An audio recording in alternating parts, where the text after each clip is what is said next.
Assalamualaikum warahmatullahi wabarakatuh. Perkenalkan, nama saya Siti Nur Azizah dari kelas 12 Agama. Di sini saya akan menjelaskan tentang peran awal umat Islam dalam perjuangan. Perjuangan kemerdekaan Indonesia dimulai jauh sebelum proklamasi kemerdekaan pada tanggal 17 Agustus 1945. Umat Islam telah berkontribusi dalam berbagai gerakan perlawanan terhadap Belanda.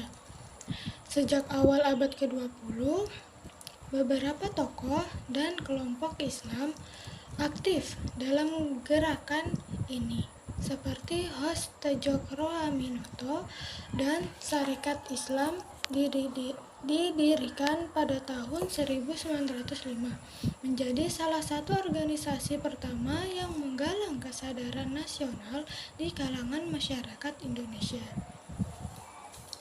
Setelah Perang Dunia I, semangat nasionalisme semakin berkembang dan mencuatkan gerakan-gerakan baru.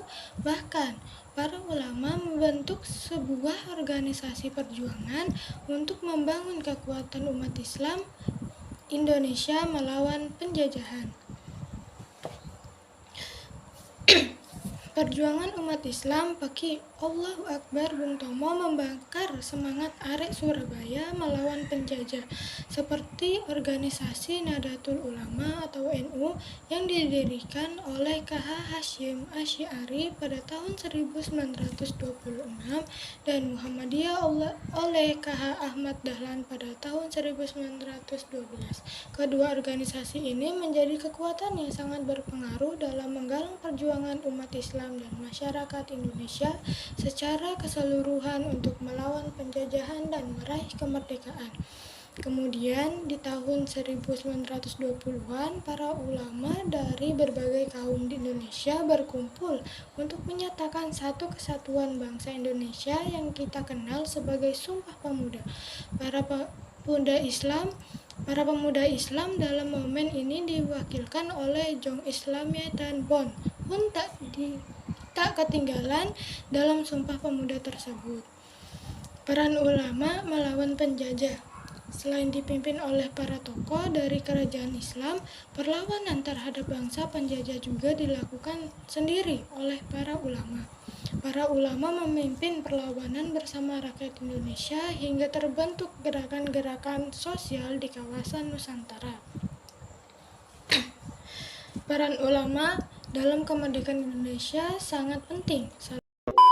Salah satu contohnya pada Barang Paderi di Sumatera Barat yang dipimpin oleh Imam Bonjol. Akibat Perang Paderi timbul gerakan-gerakan Islam seperti Gerakan 3 Haji di Lombok, Gerakan R Gunawan di Jambi, Gerakan H Aling Kuning di Kalimantan Timur, Gerakan KH Wasit dari Cilegon, dan masih banyak lagi.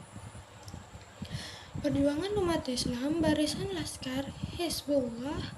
Selain itu, muncul juga berbagai laskar perjuangan berbasis Islam seperti Laskar Hizbullah Sabilillah yang diteruskan Askar Perang Sabil dan beberapa laskar Islam lainnya. Laskar Hizbullah dibentuk sebagai laskar perjuangan semi-militer dari sebuah kelompok Islam yang dilandasi dengan niat jihad fi sabilillah, yaitu perjuangan menegakkan agama dan negara. Laskar Hizbullah berperan aktif dalam pertempuran Surabaya melawan Sekutu pada 10 November 1945 di Surabaya. Selain itu, umat Islam juga membantu Tentara Keamanan Rakyat atau TKR atau sekarang TNI untuk mempertahankan Negara Kesatuan Republik Indonesia atau NKRI lewat strategi gerilya melawan penjajah. Perjuangan umat Islam dalam revolusi nasional kemerdekaan setelah Perang Dunia II. Ketika Jepang menguasai Indonesia, keadaan semakin tidak stabil setelah Jepang menyerang kepada Sekutu pada tahun 1945. Kesempatan kemerdekaan muncul pada tanggal 17 Agustus 1945. Soekarno dan Muhammad Hatta memproklamasikan kemerdekaan Indonesia. Namun perjuangan belum berakhir dan pihak Belanda mencoba merebut kembali kendali atas wilayah penjajahan mereka melalui agresi militer Belanda yang ke-1 dan ke-2. Selama masa revolusi nasional, umat Islam aktif terlibat dalam perang gerilya melawan agresi militer tersebut. NU dan Muhammadiyah menjadi kekuatan politik yang signifikan dan para tokoh agama Islam seperti KH Agus Salim dan KH Wahid Hasyim turut berperan dalam pemerintahan dan politik Indonesia pada masa awal kemerdekaan. Umat Islam juga terlibat dalam upaya-upaya nasional dan kemanusiaan, membantu pemulihan bangsa Indonesia dari dampak perang dan membangun infrastruktur nasional. Mereka mendirikan sekolah-sekolah dan rumah sakit untuk meningkatkan pendidikan dan kesehatan masyarakat. Setelah Indonesia merdeka, umat Islam tetap menjadi kekuatan yang berpengaruh dalam membangun negara ini. Banyak tokoh agama Islam yang berperan sebagai intelektual dan pemikir, berkontribusi dalam pengembangan ilmu pengetahuan dan pemikirannya yang progresif untuk kemajuan bangsa. Dalam bidang pendidikan, lembaga-lembaga pendidikan Islam terus berkembang dan memberikan kontribusi besar dalam mencerdaskan generasi Indonesia. Selain itu, dalam bidang sosial dan ekonomi, umat Islam terus berperan aktif dalam kegiatan-kegiatan amal dan kemanusiaan untuk membantu mereka yang membutuhkan. Perjuangan umat Islam dalam kemerdekaan Indonesia merupakan salah satu epik dalam sejarah bangsa ini. Dari peran awal mereka dalam gerakan perlawanan hingga kontribusi mereka dalam pembentukan negara dan pemerintah, umat Islam telah berjuang keras untuk mencapai kemerdekaan Indonesia. Kemerdekaan Indonesia adalah sebuah dari kerjasama dan semangat perjuangan berbagai elemen masyarakat, termasuk perjuangan besar umat Islam. Semangat ini terus diwariskan kepada generasi penerus untuk menjaga persatuan, kerukunan, dan kemajuan Indonesia ke depan.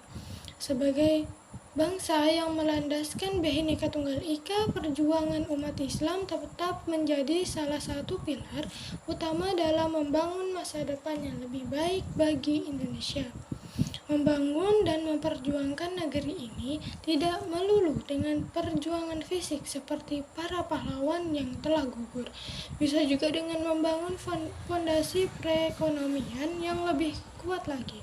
Terlebih, peran UMKM adalah penopang perekonomian nasional bagi kamu. Seorang pelaku usaha UMKM bisa membangun negeri dengan membesarkan usaha dan bisnismu menjadi besar dan bisa berkontribusi lebih bagi banyak untuk negara.